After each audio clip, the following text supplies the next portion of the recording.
그 순간이었습니다. 팀장이 들고 있던 커피가 서진이 머리 위로 쏟아졌습니다. 서진은 그 순간 무슨 일이 일어날지 알았어요.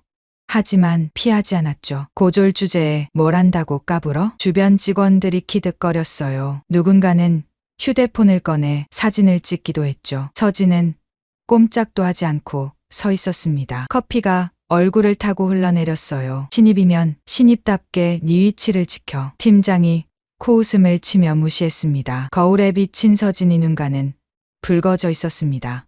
분노였죠. 평범하게 살기로 했잖아. 그때 서진은 오래된 흉터가 있는 주먹을 꽉 쥐었습니다.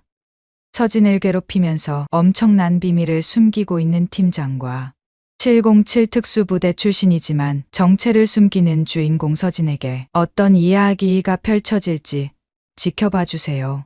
그 전에 아주 잠깐 구독과 좋아요 눌러주시면 오늘 하루 행복하실 겁니다. 시작하겠습니다. 서진은 군복을 벗었습니다. 10년이었죠. 707 특수임무대대에서 보낸 시간이요. 저녁 식장에서 받은 표창장이 묵직하게 느껴졌습니다. 손가락으로 종이의 질감을 더듬으며 서진은 작게 한숨을 내쉬었어요. 강 상사님, 정말 전역하시는 거예요? 후임이 아쉬운 표정으로 물었습니다. 서진은 미소를 지으며 고개를 끄덕였죠. 이제 평범하게 살아보려고. 평범하게, 그 단어가 입 안에서 맴돌았습니다. 새벽 산악 행군도 실탄 사격 훈련도 고공 강화도 없는 일상. 그저 보통 사람처럼 출근하고 퇴근하는 삶이요. 서진은 거울을 바라봤습니다. 짧게 자른 단발머리, 날카로운 눈빛, 단단한 턱선. 아직은 군인의 모습이 남아있었죠. 하지만 이제는 달라져야 했습니다. 일주일 후 서진은 정장을 입고 있었어요. 한진 물류본사 건물이 눈앞에 우뚝 솟아 있었습니다. 가슴이 두근거렸어요. 전투를 앞둔 긴장감과는 다른 새로운 종류의 떨림이었죠. 면접 대기실에는 젊은 구직자들이 가득했습니다. 대부분 명문대 졸업장을 자랑스럽게 들고 있었어요. 서진은 조용히 가방에서 서류를 꺼냈습니다. 방송통신대 졸업장이 초라하게 느껴졌죠. 다음, 강서진 씨. 면접실로 들어가자 3명의 면접관이 앉아 있었습니다. 가운데 앉은 중년 남성이 서류를 훑어보더니 눈썹을 찌푸렸어요. 학력이 방통대네요. 그것도 고졸로 시작해서. 네, 군복무 중에 공부했습니다. 아, 군대만 갔다 왔네요. 오른쪽 면접관이 코웃음을 쳤습니다. 순간 서진의 어깨가 움츠러들었어요. 10년간 나라를 지킨 시간이 군대만이라는 단어로 축소되는 느낌이었죠. 특별한 자격증이나 경력은 없습니다. 하지만 성실하게 됐습니다. 결과는 연락드리죠. 면접은 10분도 안 되어 끝났습니다. 밖으로 나오며 서진은 주먹을 꽉 쥐었어요. 손바닥에 못이 박힌 듯한 통증이 느껴졌죠. 특수부대 훈련 때 생긴 흉터가 욱신거렸습니다. 그런데 일주일 후 놀랍게도 합격 통보가 왔어요. 첫 출근 날 아침이었습니다. 폭발물 해체할 때보다 더 긴장됐습니다. 한진물류 창고는 거대했어요. 천장까지 높이 쌓인 화물들이 미로처럼 이어져 있었죠. 입구에서 한 남자가 서진을 기다리고 있었습니다. 신입이지? 나는 박준혁 팀장이야. 박준혁은 30 후반으로 보였습니다. 번들거리는 머리를 뒤로 넘기며 서진을 위아래로 훑어봤어요. 그의 시선이 서류에서 멈췄죠. 고졸이라 말끝에 비웃음이 묻어났습니다. 서진의 가슴 한 구석에서 뭔가가 쿡 찔리는 느낌이 들었어요. 열심히 하겠습니다. 그래, 여기서는 머리보다 몸이 중요하니까. 박준혁이 앞서 걸어갔습니다. 창고 안으로 들어가자 땀 냄새와 먼지가 코를 찔렀어요. 직원들이 바쁘게 움직이고 있었죠. 얘들아, 신입이다. 박준혁의 외침에 몇몇이 고개를 돌렸습니다. 대부분은 관심 없다는 듯 일을 계속했어요. 한 명만이 다가와 손을 내밀었죠. 어서 와요. 나는 오민수예요. 같이 잘 지내봐요. 민수는 40대 초반의 남자였습니다. 손에는 굳은 살이 가득했지만 눈빛은 따뜻했어요. 서진은 그의 손을 꽉 잡았습니다. 강서진입니다. 잘 부탁드려요. 군대 갔다 왔다며? 어디 나왔어? 그냥 육군이요. 서진은 애매하게 대답했습니다. 707 특수부대라고 말할 필요는 없었죠. 평범하게 살고 싶었으니까요. 첫 업무는 단순했습니다. 무거운 박스를 나르고 바닥을 청소하고 쓰레기를 치우는 일이었죠. 박준혁은 서진에게 가장 힘든 일만 골라서 시켰어요. 야, 신입, 저기 50kg짜리 박스들 전부 3층으로 올려. 다른 직원들은 지게차를 썼지만 서진에게는 손으로 나르라고 했습니다. 서진은 묵묵히 박스를 들었어요. 특수부대 시절에는 이보다 무거운 장비를 메고 산을 올랐으니까요. 점심시간이 되자 직원들이 3355 모여 식사를 했습니다. 서진은 구석에서 혼자 김밥을 먹었어요. 민수가 다가와 옆에 앉았죠. 힘들지? 박 팀장이 원래 신입한테 심해. 괜찮아요. 참아.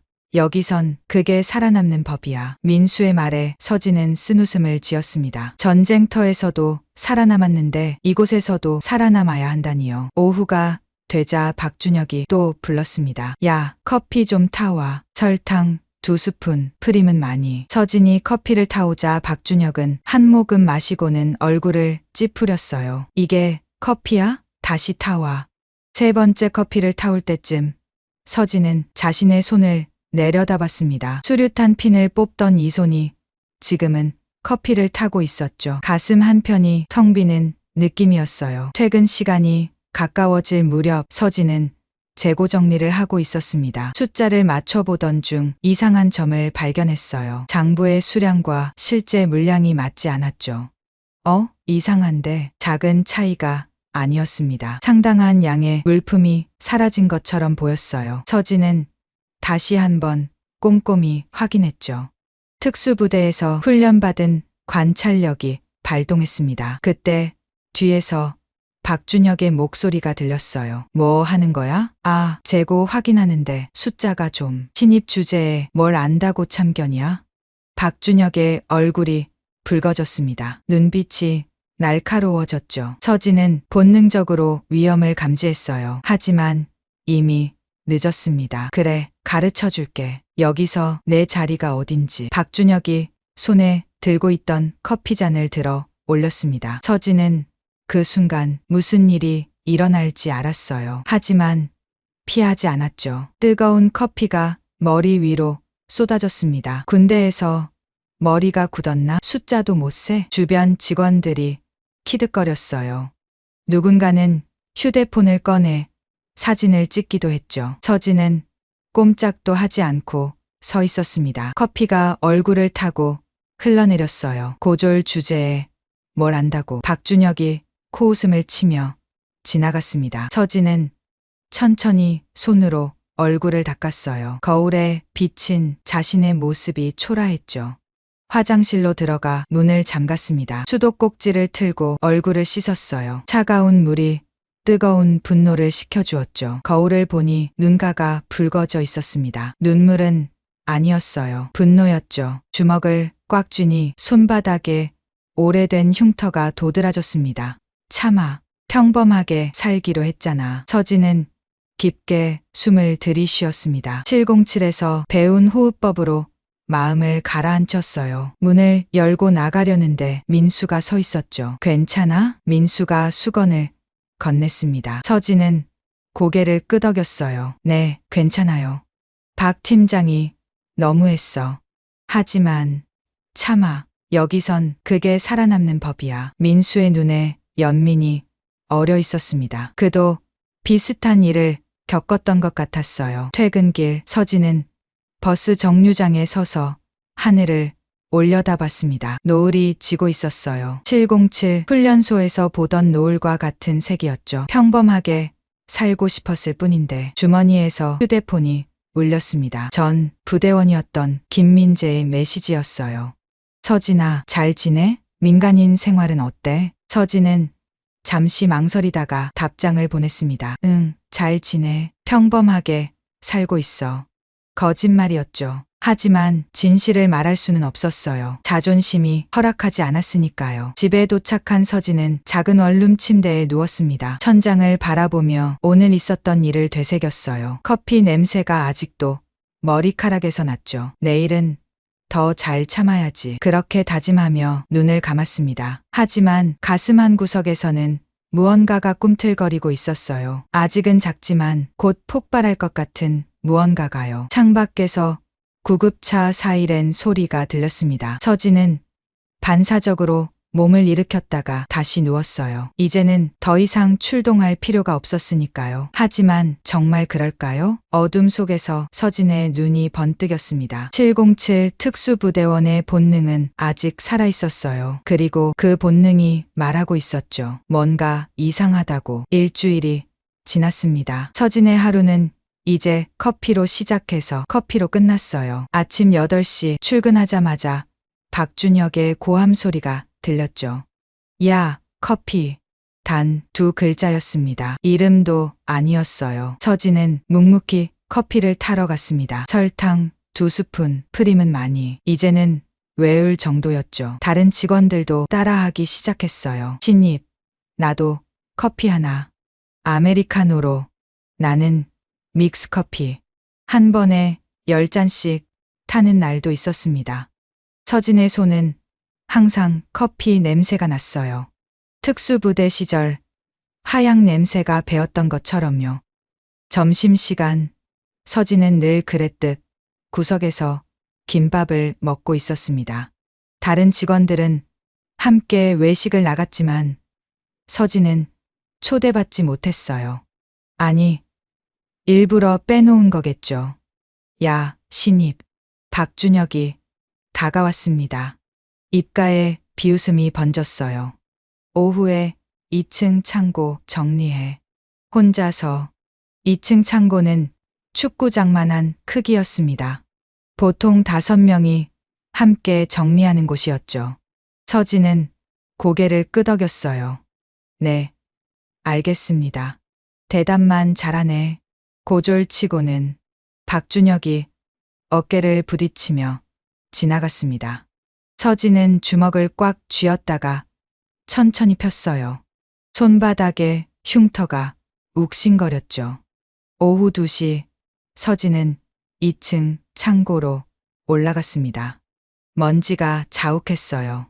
수백 개의 박스가 어지럽게 쌓여 있었죠. 한숨이 나왔지만 서진은 소매를 걷어붙였습니다. 박스를 하나씩 옮기며 정리하기 시작했어요. 무거운 것도 있고 가벼운 것도 있었죠. 그런데 이상한 점을 발견했습니다. 몇몇 박스의 봉인이 뜯어져 있었어요. 서진은 조심스럽게 박스를 열어봤습니다. 안은 텅 비어 있었죠. 라벨에는 전자제품 20개라고 적혀 있었죠. 이상한데 다른 박스들도 확인해봤습니다. 10개 중 3개가 비어 있었어요. 서진은 재고 장부를 찾아 대조해봤죠. 장부에는 모두 재고 있음으로 표시되어 있었습니다. 순간 등골이 서늘해졌어요. 이건 단순한 실수가 아니었습니다. 누군가 의도적으로 물건을 빼돌리고 있었어요. 서진의 관찰력이 예리해졌죠. 707 시절의 본능이 깨어났습니다. 박스 옆에 발자국이 있었어요. 먼지 위에 선명하게 찍힌 구두 자국이었죠. 크기와 모양으로 봐서 박준혁의 것 같았습니다. 뭐 하고 있어? 갑자기 뒤에서 목소리가 들렸어요. 서진은 놀라지 않고 천천히 돌아봤습니다. 최상민 부장이 서 있었죠. 날카로운 눈빛으로 서진을 노려보고 있었어요. 창고 정리 중입니다. 장부는 왜 봐? 최 부장의 목소리가 차가워졌습니다. 서진은 침착하게 대답했어요. 정리하면서 재고 확인도 하려고요. 신입이 건방지게 그냥 시킨 일이나 해. 최 부장이 장부를 빼앗아갔습니다. 그의 손이 미세하게 떨리는 것을 서진은 놓치지 않았어요. 분명 뭔가 숨기고 있었죠. 최 부장이 가고 난 뒤 서진은 휴대폰으로 빈 박스들을 찍어뒀습니다. 증거를 남겨야 했어요. 하지만 아직은 때가 아니었죠. 더 확실한 증거가 필요했습니다. 저녁 6시 퇴근 시간이 됐지만 서진은 여전히 창고에 있었어요. 절반도 정리하지 못했죠. 그때 민수가 올라왔습니다. 아직도 하고 있어? 도와줄게. 괜찮아요. 거의 끝났어요. 거짓말이었지만 민수를 곤란하게 만들고 싶지 않았어요. 민수는 걱정스러운 눈빛으로 서진을 봤죠. 박 팀장이 너무해. 이건 명백한 괴롭힘이야. 익숙해요. 서진이 담담하게 말했습니다. 민수는 한숨을 쉬며 물병을 건넸어요. 그래도 물은 마셔. 얼굴이 새빨개졌어. 서진이 물을 마시는 사이 민수가 조용히 말했습니다. 사실 이상한 일이 많아. 재고가 안 맞는 것도 그렇고. 서진의 귀가 쫑긋해졌어요. 하지만 티를 내지 않고 물었죠. 무슨 뜻이에요? 아무것도 아니야. 그냥 조심해. 민수는 그 말을 끝으로 내려갔습니다. 서진은 그의 뒷모습을 바라봤어요. 민수도 뭔가 알고 있는 것 같았죠. 밤 9시가 되어서야 서진은 창고를 나왔습니다. 온몸이 먼지투성이었어요. 계단을 내려가는데 1층 사무실에 불이 켜져 있었죠. 창문 너머로 박준혁과 최 부장이 보였습니다. 둘이 서류를 놓고 대화하고 있었어요. 표정이 심각했죠. 서진은 본능적으로 몸을 숨겼습니다. 입 모양을 읽어보니 내일, 트럭, 새벽 같은 단어가 보였어요. 특수부대에서 배운 독순술이었죠. 뭔가 수상한 계획을 세우는 것 같았습니다. 서진은 조용히 건물을 빠져나왔어요. 머릿속으로 퍼즐 조각을 맞춰봤죠. 빈 박스, 재고 차이, 박준혁과 최 부장의 수상한 행동. 내일 새벽에 뭔가 일어날 거야. 집으로 가는 버스 안에서 서진은 고민했습니다. 신고를 해야 할까요? 하지만 증거가 부족했어요. 더 확실한 것이 필요했죠.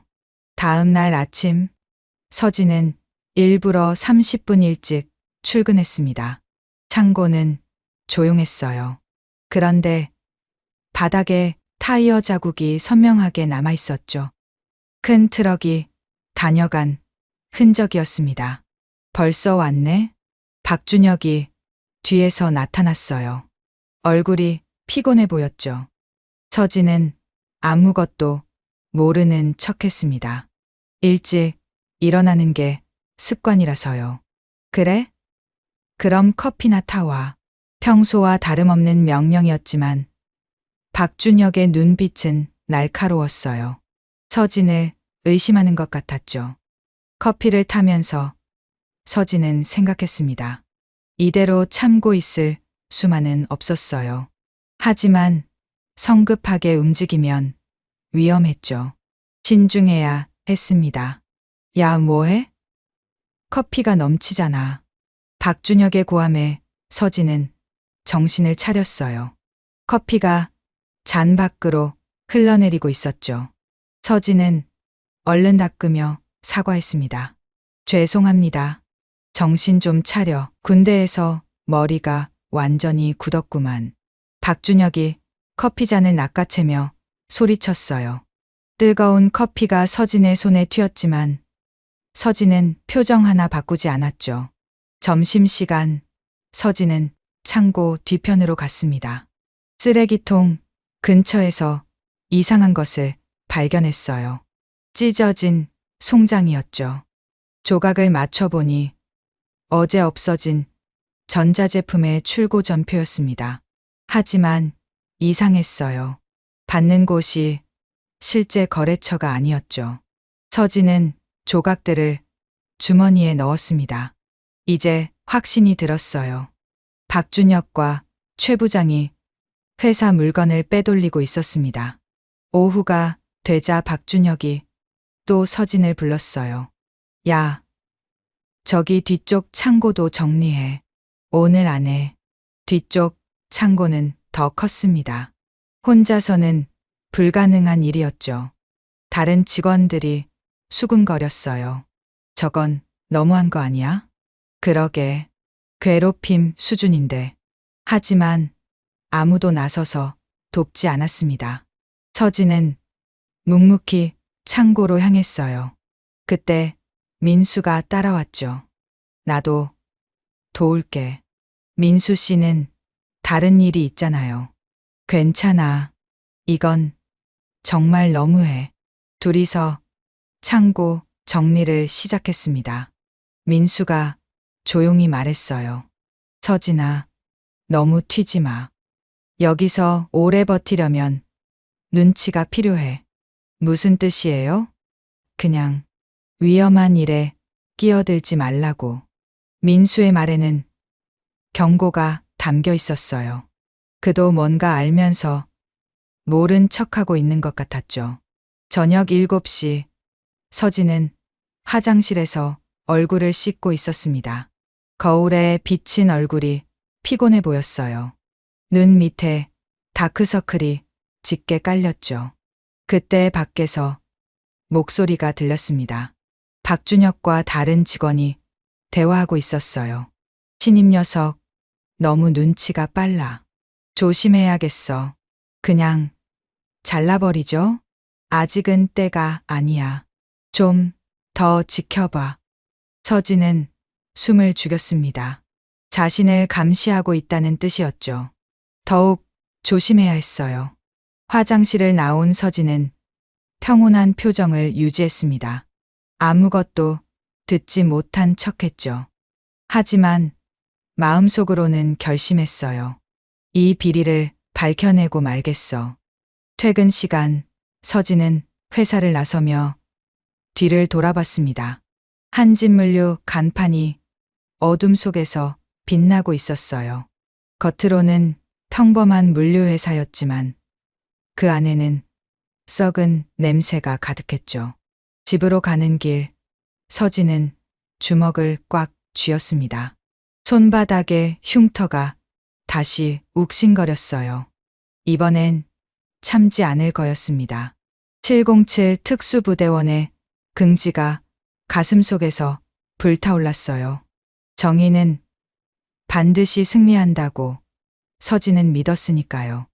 야간 근무였습니다. 한진물류는 24시간 운영되는 곳이었어요. 밤에도 화물이 들어오고 나갔죠. 서진은 이번 주 야간 근무 담당이었습니다. 물론 신입이니까 가장 힘든 시간대를 맡은 거였어요. 새벽 1시 창고는 고요했습니다. 형광등, 불빛만이 차갑게 내리쬐고 있었죠. 서진은 재고 점검을 하며 창고를 돌아다녔어요. 그때였습니다. 작은 소리가 들렸어요. 일반인이라면 놓쳤을 소리였죠. 하지만 서진의 귀는 달랐습니다. 707에서 훈련받은 청각은 바람 소리와 발자국 소리를 구분할 수 있었어요. 뒤쪽 출입구에서 나는 소리였습니다. 서진은 조심스럽게 다가갔어요. 발소리를 죽이는 것은 기본 중의 기본이었죠. 벽에 몸을 붙이고 천천히 이동했습니다. 심장이 빨리 뛰기 시작했어요. 오랜만에 느끼는 긴장감이었죠. 모퉁이 너머로 목소리가 들렸습니다. 빨리. 새벽 3시 전에 끝내야 해. 박준혁의 목소리였어요. 서진은 숨을 죽이고 살짝 고개를 내밀었습니다. 놀라운 광경이 펼쳐져 있었죠. 최상민 부장과 박준혁, 그리고 모르는 남자 둘이 상자를 트럭에 싣고 있었어요. 회사 로고가 찍힌 상자들이었죠. 하지만 정식 출고 절차를 밟는 것 같지는 않았습니다. 이번 달은 좀 많네? 최 부장이 담배를 피우며 말했어요. 박준혁이 씩 웃었죠. 뭐, 신입이 열심히 정리해주니까 빼돌리기 쉬워졌어. 서진의 가슴에서 뭔가가 뜨겁게 타올랐습니다. 분노였어요. 자신을 이용해서 범죄를 저지르고 있었던 거였죠. 조용히 주머니에서 휴대폰을 꺼냈어요. 무음 모드로 전환하고 동영상 촬영을 시작했습니다. 손이 떨리지 않도록 호흡을 가다듬었죠. 저쪽 CCTV는? 걱정 마. 오늘도 고장이야. 그들이 웃었습니다. 계획적인 범죄였어요. 서진은 최대한 많은 것을 담으려고 각도를 조절했죠. 트럭 번호판, 상자의 개수, 그들의 얼굴까지. 10분쯤 지났을까요? 트럭이 출발했습니다. 최 부장과 박준혁은 사무실로 들어갔어요. 서진은 그들이 완전히 사라질 때까지 기다렸습니다. 그리고 조심스럽게 현장으로 다가갔어요. 바닥에 송장 조각이 떨어져 있었습니다. 서진은 그것을 주었어요. 긴급 출고라고 적혀 있었지만 도장이 없었죠. 위조 서류였습니다. 서진은 사무실 창문으로 안을 들여다봤어요. 최 부장과 박준혁이 뭔가를 태우고 있었습니다. 증거를 없애는 거였죠. 더 확실한 증거가 필요해. 서진은 다시 창고로 돌아왔습니다.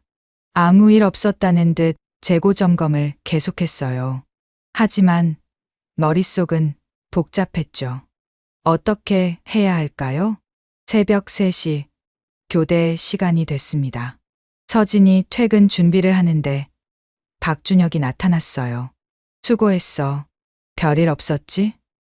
평소와 다른 친절한 말투였습니다. 서진은 의심받지 않으려고 피곤한 표정을 지었어요. 네, 조용했어요. 그래? 잘했어. 박준혁이 어깨를 두드리고 갔습니다. 그 손길이 소름 끼치게 느껴졌어요. 다음 날 오후 서진은 민수를 찾아갔습니다. 창고 구석 아무도 없는 곳에서 조용히 말했어요. 민수 씨, 물어볼 게 있어요. 뭔데? 혹시 야간에 이상한 일 본 적 있어요? 민수의 표정이 굳어졌습니다. 주위를 둘러보더니 목소리를 낮췄어요. 왜 그런 걸 물어? 서진은 잠시 망설였습니다. 하지만 민수는 믿을 만한 사람이었어요. 어젯밤에 이상한 걸 봤어요. 민수가 한숨을 쉬었습니다. 담배를 꺼내 피우더니 멀리 하늘을 바라봤어요. 사실 나도 알아. 3달 전에 우연히 봤거든. 그런데 왜 신고했어? 회사에. 그런데 어떻게 됐는지 알아? 민수의 눈에 씁쓸함이 어렸어요. 조사한다더니 아무 일도 없었대. 오히려 내가 경고를 받았어. 헛소문 퍼뜨리지 말라고. 서진은 충격을 받았습니다. 회사 윗선까지 연루되어 있다는 뜻이었죠. 그래서 그냥 모른 척하고 있어. 가족도 있고 먹고 살아야 하니까. 민수의 어깨가 축 처져 있었어요. 서진은 이해할 수 있었습니다. 하지만 그냥 넘어갈 수는 없었죠. 그날 저녁 서진은 특별한 계획을 세웠어요. 운송업체 기사들과 친해지기로 한 거였죠. 담배를 사서 휴게실로 갔습니다. 아, 신입 직원이시죠? 담배 한 대 하실래요? 운송 기사 한 명이 반갑게 맞았어요. 서진은 자연스럽게 대화를 시작했죠. 밤에도 일이 많으시네요. 뭐, 먹고 살려면 어쩔 수 없죠. 근데 요즘은 이상해요. 뭐가요? 기사가 주위를 살피며 목소리를 낮췄어요. 새벽에 가끔 정식 서류 없이 물건을 실어가라고 하거든요. 돈은 더 주니까 하긴 하는데. 빙고였습니다. 서진은 관심 없는 척하며 더 많은 정보를 얻었어요. 어느 업체 트럭을 쓰는지, 얼마나 자주 있는 일인지. 며칠 동안 서진은 조용히 정보를 모았습니다. 화장실에서 우연히 들은 대화, 쓰레기통에서 발견한 서류 조각, 운송 기사들의 증언. 퍼즐이 맞춰지기 시작했어요. 매달 15일과 30일 새벽, 정기적으로 물건이 빠져나갔습니다. 주로 전자제품과 고가의 수입품이었죠. 서류상으로는 불량품 폐기로 처리됐지만 실제로는 다른 곳으로 팔려나갔어요. 서진은 수첩에 모든 것을 기록했습니다. 날짜, 시간, 물량, 관련자들. 707에서 배운 정보 수집 기술이 빛을 발했죠. 어느 날 점심시간, 서진은 또 다른 단서를 발견했어요. 박준혁의 책상에 놓인 수첩이었죠. 우연히 펼쳐진 페이지에 숫자들이 빼곡했습니다. 515-300, 530-450점. 금액인 것 같았어요. 단위는 10,000원이겠죠. 월 750만 원. 1년이면 9천만 원이었습니다. 박준혁이 받는 뒷돈이었어요. 뭐 해? 갑자기 뒤에서 박준혁의 목소리가 들렸습니다. 서진은 침착하게 돌아섰어요. 커피 가지러 왔는데 컵이 없어서요. 그래? 빨리 가져와. 박준혁의 눈빛이 날카로웠습니다. 의심하고 있는 것 같았어요. 서진은 태연하게 커피를 타러 갔죠. 그날 밤 서진은 집에서 노트북을 켰습니다. 모은 증거들을 정리하기 시작했어요. 동영상, 사진, 메모. 이 정도면 충분할까? 아직 부족했습니다. 결정적인 증거가 필요했어요. 장부나 계좌 내역 같은 것이요. 서진은 전우에게 전화를 걸었어요. 김민재, 지금은 경찰이 된 707 동기였죠. 민재야, 나 서진이야. 오, 서진이, 잘 지내? 민간인 생활은 어때? 그게 상담 좀 하고 싶은데. 목소리를 들은 민재가 진지해졌어요. 무슨 일이야? 심각한 거야? 만나서 얘기하자. 시간 될 때. 약속을 잡고 전화를 끊었습니다. 서진은 창밖을 바라봤어요. 어둠 속에서도 정의의 빛은 반드시 빛날 거라고 믿었죠. 하지만 불안함도 있었어요. 박준혁과 최 부장이 눈치챈다면, 회사 전체가 적이 된다면. 서진은 주먹을 꽉 쥐었습니다. 손바닥에 흉터가 또 욱신거렸어요. 그래도 해야 해. 이게 내가 할 일이야. 707 특수부대원으로서의 사명감이 아니었어요. 한 명의 평범한 직원으로서, 인간으로서 해야 할 일이었죠. 서진은 수첩을 꺼내 내일 할 일을 적었습니다. 더 많은 증거를 모으고 신뢰할 수 있는 사람들과 연대하고, 그리고 정의를 실현하는 것. 평범한 삶을 원했지만 불의 앞에서 눈 감을 수는 없었으니까요. 월요일 아침이었습니다. 서진이 출근하자 분위기가 달랐어요. 다른 직원들이 수근거리며 서진을 쳐다봤죠. 뭔가 불길한 예감이 들었습니다. 야, 신입. 박준혁의 목소리가 날카로웠어요. 평소보다 더 차가운 눈빛이었죠. 서진은 조심스럽게 다가갔습니다. 네, 팀장님. 너 요즘 뭐 하고 다녀? 갑작스러운 질문에 서진의 심장이 쿵 내려앉았어요. 하지만 표정은 바꾸지 않았죠. 그냥 일하고 있습니다. 그냥? 정말 그냥? 박준혁이 한 걸음 다가왔습니다. 담배 냄새가 코를 찔렀어요. 그의 눈동자가 뱀처럼 가늘어졌죠. 운송 기사들하고 친하더라? 뭐 물어보던데? 누군가 일러 바친 모양이었습니다. 서진은 태연하게 대답했어요. 담배 나눠 피며 친해지려고 했습니다. 일 배우려고요. 일 배우려고? 재고 숫자나 제대로 세. 박준혁이 서류 뭉치를 서진의 가슴에 던졌습니다. 종이들이 바닥에 흩어졌어요. 다른 직원들이 쳐다봤지만 아무도 도와주지 않았죠. 서진은 묵묵히 서류를 주었습니다. 그날부터 박준혁의 감시가 심해졌어요. 서진이 어디를 가든 따라다니는 시선이 있었죠. 화장실을 갈 때도 점심을 먹을 때도. 수요일 밤이었습니다. 서진은 또 야간 근무였어요. 밤 10시쯤 창고에서 혼자 일하고 있었죠. 그때 갑자기 불이 꺼졌습니다. 정전인가 싶었는데 밖에 가로등은 켜져 있었어요. 누군가 일부러 전기를 끈 거였죠. 발자국 소리가 들렸습니다. 한 명이 아니었어요. 최소 3명. 서진은 본능적으로 몸을 낮추고 어둠에 눈을 적응시켰죠. 7071년이 몸에 배어 있었습니다. 어디 있나?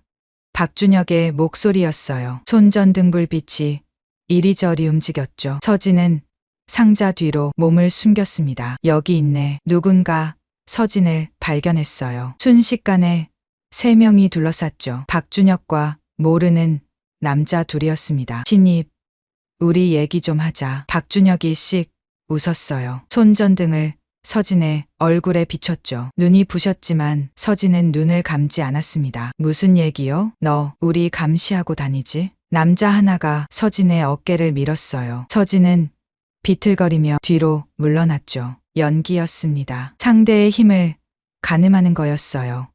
오해예요. 전 그냥 닥쳐. 박준혁이 주먹을 휘둘렀습니다. 서진은 쉽게 피할 수 있었지만 일부러 맞았어요.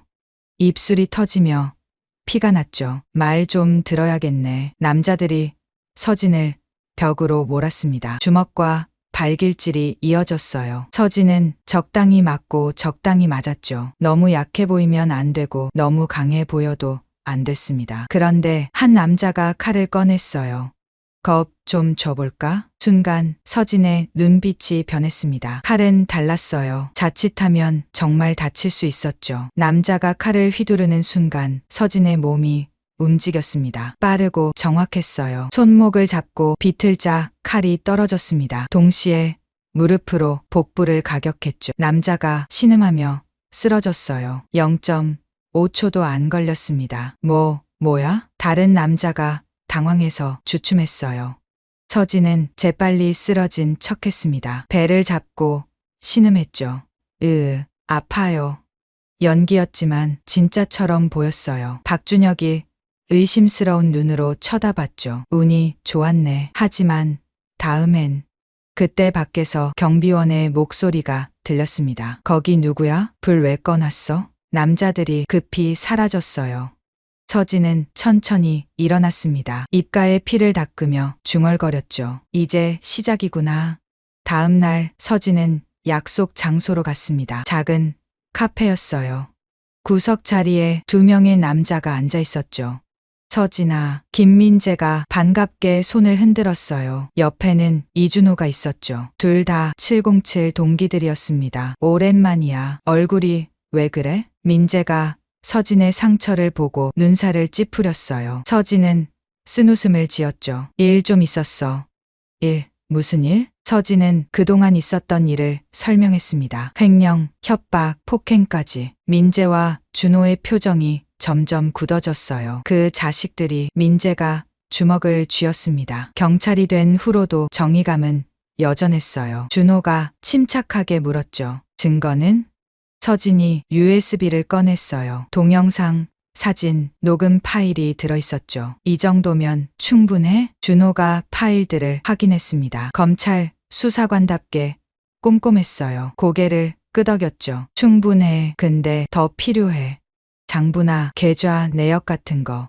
그건 사무실에 있을 거야. 금고 안에 들어갈 수 있어? 서진이 고개를 끄덕였어요. 707 출신에게 금고 따위는 문제가 아니었죠. 하지만 위험해.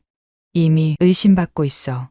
민재가 걱정스럽게 말했어요. 서진은 미소를 지었죠. 위험한 일이 한두 번이야? 셋은 작전을 세웠습니다. 서진이 내부에서 증거를 확보하면 민재와 준호가 공식 수사를 시작하는 거였어요. 15일이 디데이야. 그날 대규모 반출이 있을 거야. 알았어. 그날 우리도 준비할게. 카페를 나오며 민재가 서진의 어깨를 잡았어요. 조심해. 넌 이제 민간인이야. 알아. 하지만 정의는 지켜야지. 세 사람이 주먹을 맞댔습니다. 707의 구호를 외치진 않았지만 마음은 하나였어요. 그날 밤 서진은 회사로 돌아갔습니다. 경비원에게 야근한다고 하고 들어갔죠. 사무실은 조용했어요. 금고는 최 부장 방에 있었습니다. 서진은 조심스럽게 문을 열었어요. 금고는 디지털 잠금 장치였지만 707에서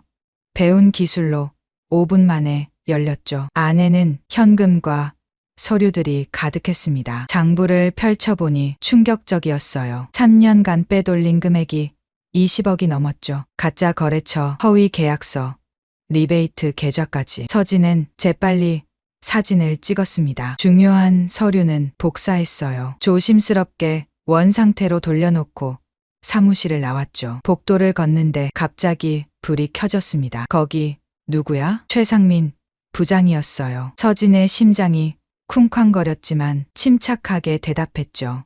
강서진입니다. 서류 찾으러 왔어요. 이 시간에? 최 부장의 눈빛이 의심스러웠어요. 서진은 자연스럽게 웃으며 종이를 들어보였죠. 내일 아침 보고서요. 집에 놓고 와서. 그래, 수고해. 다행히 최 부장은 그냥 지나갔습니다. 서진은 안도의 한숨을 쉬었어요. 등에 식은땀이 흘렀죠. 집에 돌아온 서진은 민재에게 메시지를 보냈어요. 미션 성공. 15일 준비해. 답장이 곧 왔습니다. 알았다. 우리도 준비 완료. 서진은 창밖을 바라봤어요. 도시의 불빛이 반짝이고 있었죠. 며칠 후면 정의가 실현될 거였습니다. 하지만 마음 한구석이 불안했어요. 너무 쉬웠거든요. 마치 함정처럼. 서진은 고개를 흔들었습니다. 지금은 의심할 때가 아니었어요. 15일까지 완벽하게 준비해야 했죠. 평범한 직원인 척하면서. 15일 새벽 1시 30분. 서진은 창고 2층에서 숨을 죽이고 있었어요. 평소처럼 야간 근무를 하는 척했지만 온 신경은 뒤쪽 출입구에 집중되어 있었죠. 휴대폰이 진동했습니다. 민재의 메시지였어요. 대기 중. 신호 기다림. 서진은 심호흡을 했습니다. 손바닥에 땀이 배어났어요. 전투를 앞둔 긴장감이 온몸을 감쌌죠. 새벽 2시 정각. 트럭 소리가 들렸습니다. 예상대로였어요. 서진은 조용히 계단을 내려갔죠. 707 시절 익힌 은밀 이동술로 그림자처럼 움직였습니다. 뒤쪽 출입구에 트럭 2대가 멈춰 섰어요. 최상민 부장과 박준혁 그리고 낯선 남자들이 나타났죠. 오늘은 양이 많네. 최 부장이 담배를 피우며 말했어요. 박준혁이 상자를 확인하며 대답했죠.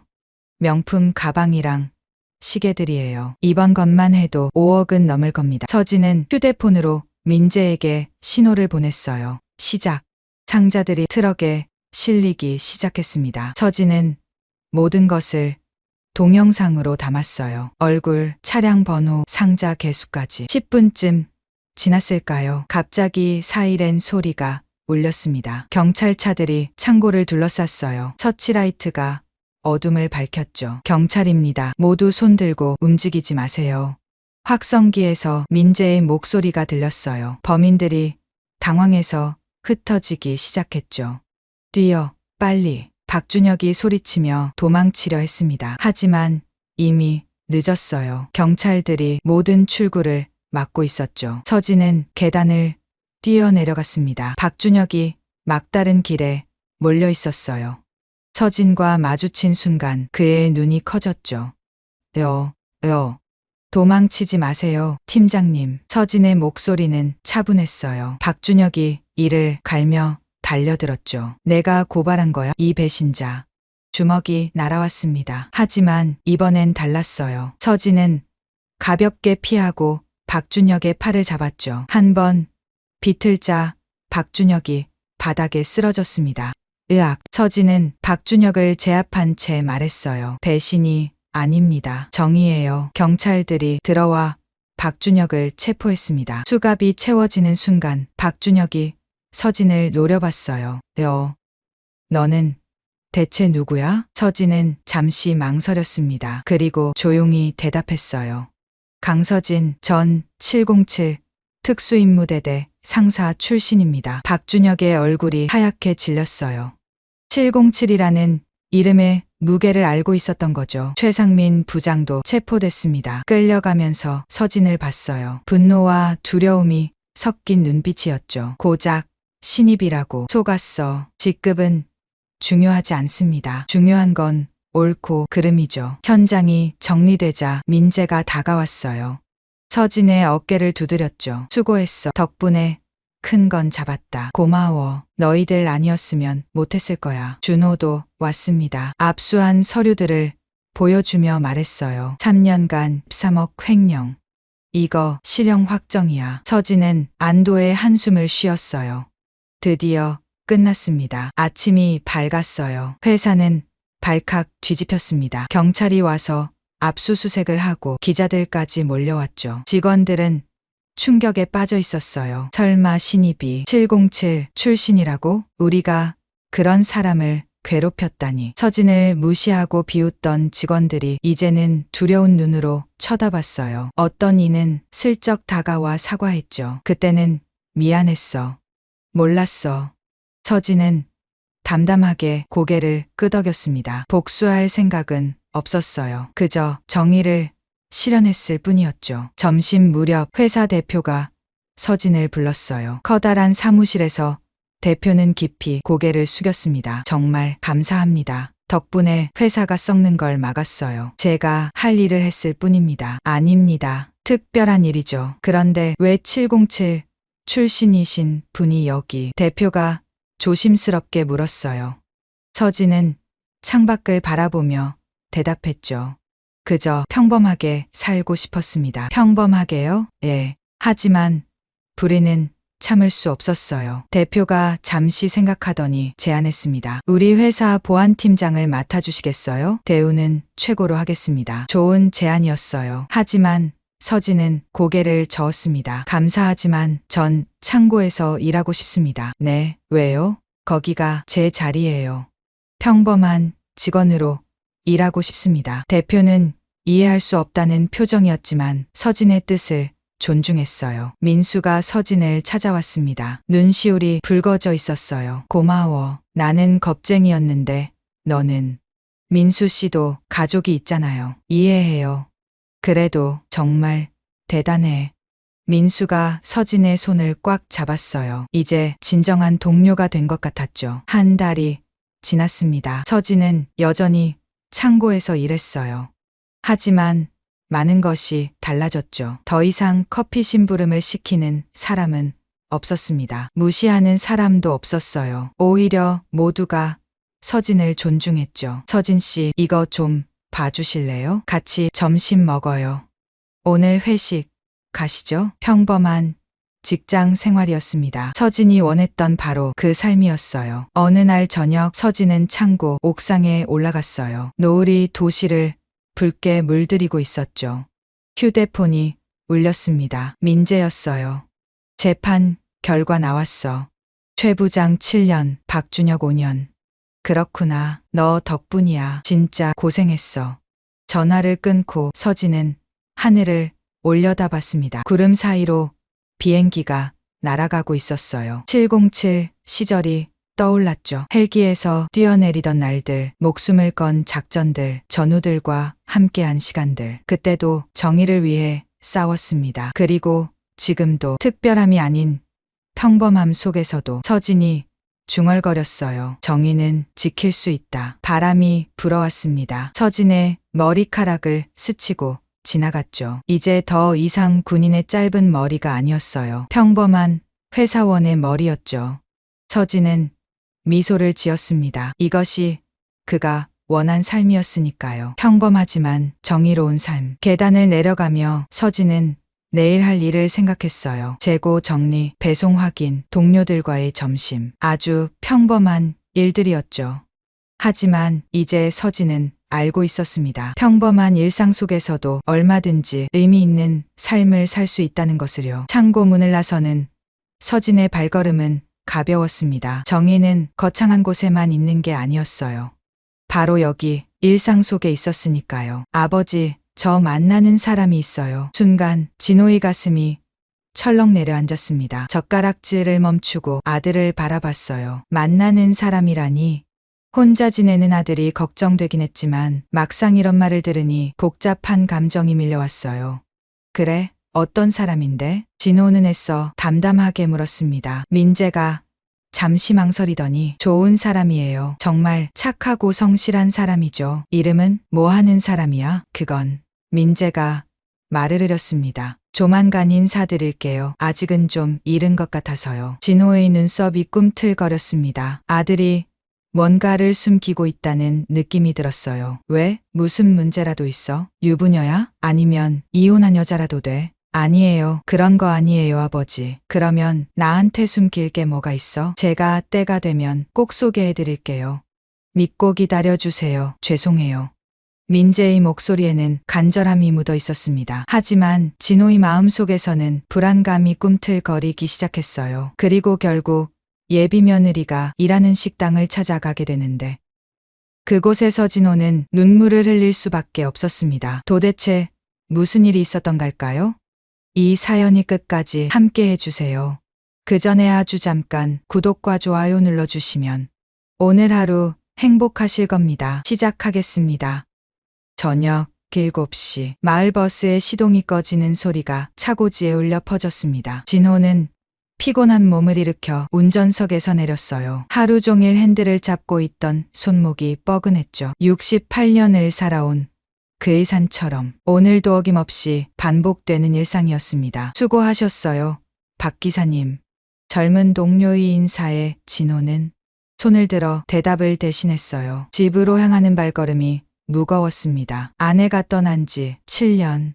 그 긴 시간 동안 집은 그저 잠을 자는 곳일 뿐이었죠. 현관문을 열자 따뜻한 공기가 얼굴을 감쌌습니다. 거실에 불이 켜져 있었어요. 민재가 먼저 와 있는 모양이었습니다. 아버지, 오셨어요? 민재가 소파에서 일어나며 맞이했습니다. 36살의 든든한 아들.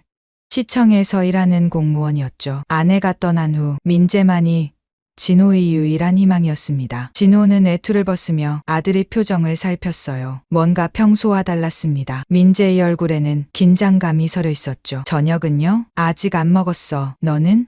아버지 오시면 같이 먹으려고요. 민재가 부엌으로 향했습니다. 진호는 씻으러 화장실로 들어갔어요. 찬물로 얼굴을 씻으며 하루의 피로를 털어냈죠. 거울 속 자신의 모습이 낯설게 느껴졌습니다. 깊게 패인 주름살이 세월의 무게를 말해주고 있었어요.